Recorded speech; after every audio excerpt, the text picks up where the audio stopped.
Welcome to Quiet Reflections. Today I want to share with you a story called The Cold Night That Taught a Town How to Live.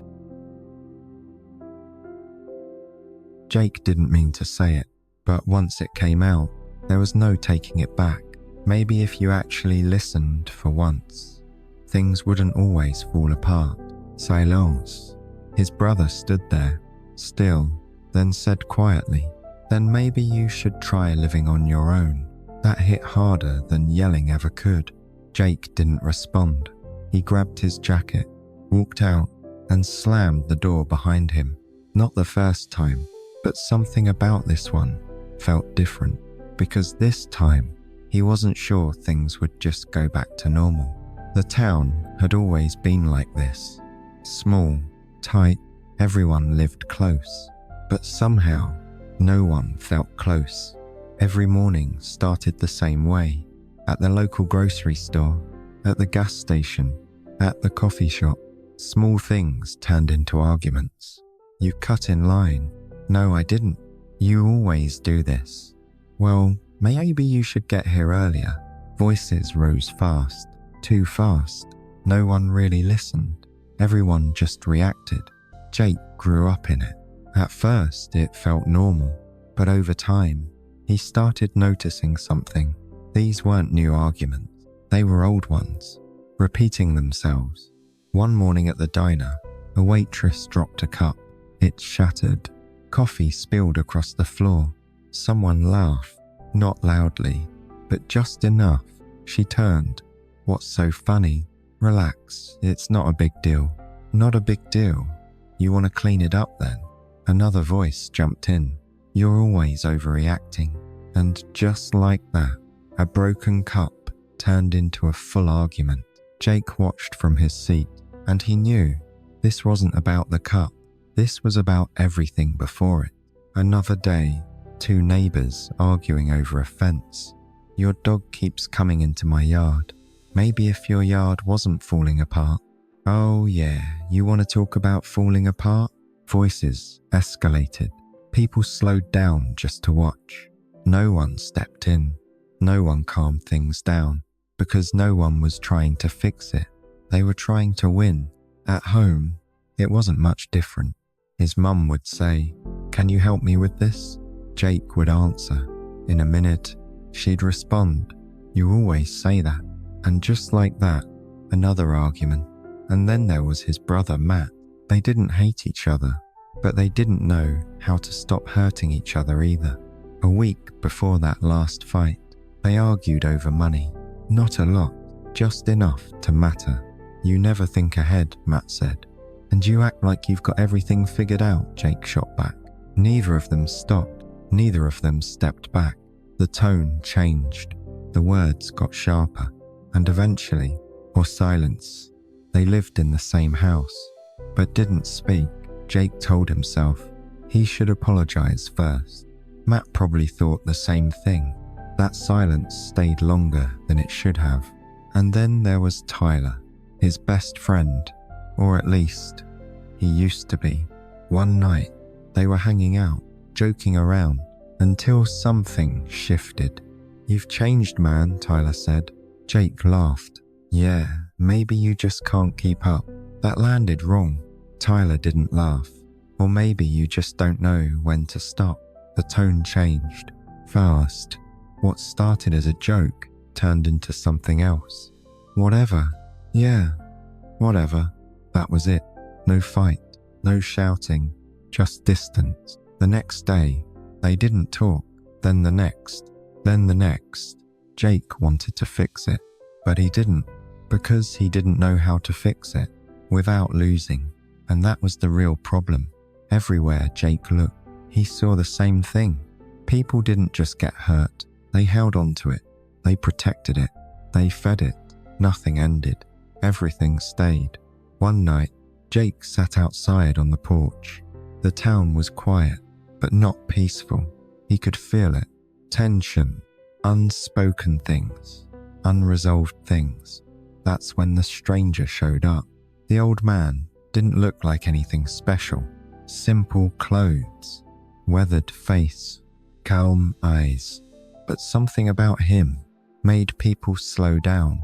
The town mayor approached him, a tired man, a man who had tried everything. "We've got a problem," he said. "People here don't know how to live with each other anymore."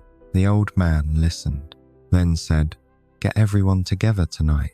By sunset, the whole town gathered near the old oak tree. Men, women, kids. Jake stood in the back, arms crossed, still holding on to everything from earlier. The old man looked at the crowd, raised his hand. Slowly, the noise faded. Then he began, "Let me tell you a story." Jake almost tuned out, but something about the way he spoke kept him there. "It was the coldest winter the forest had ever seen," the old man said. "Colder than anything you've ever felt. Snow covered everything. The wind didn't just touch you, it cut through you." Jake shifted slightly. On a rocky hill, a group of porcupines lived alone, each in their own space, each used to being by themselves. But that winter, something changed. The cold was too much. One porcupine stepped out, shaking, alone. It knew one thing: if it stayed alone, it wouldn't make it through the night. Jake leaned forward slightly, so it went to the others and said, "If we stay together, we might survive." The others hesitated. "If we get close, we'll hurt each other. Our quills will stab." Jake thought about Matt. They tried anyway.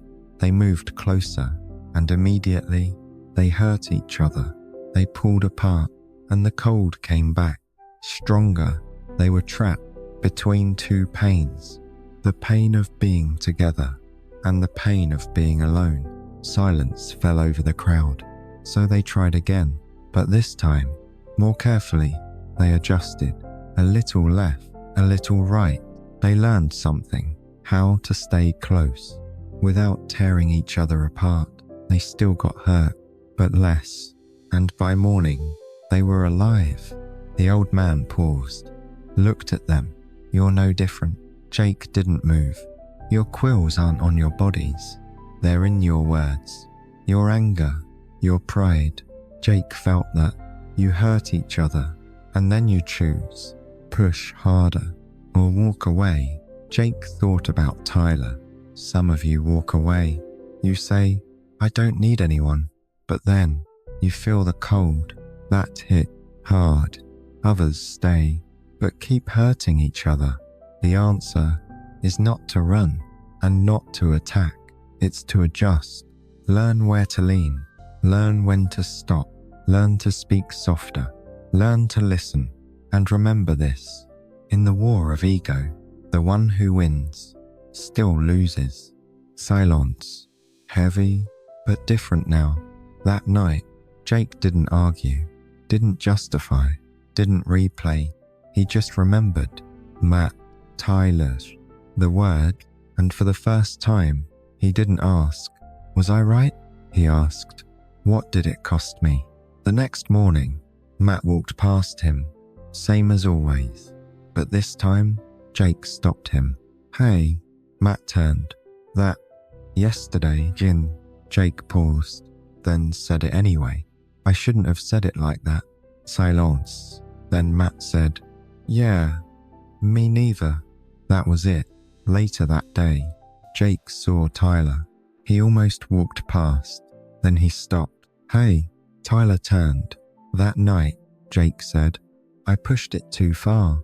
Silence. Then Tyler said, "Yeah, you did." Jake nodded. "I know." A pause. Then Tyler said, "I could have handled it better too." And just like that, something moved again. Not perfect, but real. The town didn't change overnight. People still argued, still got frustrated, but something shifted. At the diner, voices were softer. At home, people paused more. Kids still teased, but sometimes stopped. And whenever things got heated, someone would say, "Remember the porcupines?" And people would smile, but they would also adjust. Jake still got angry, still messed up, but now he noticed faster.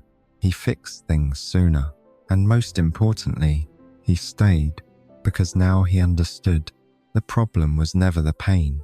The problem was not knowing how to live with it. Now I want to ask you something. Are you walking away from people because they hurt you, or because you never learned how to stay without hurting each other? Subscribe for more stories like this.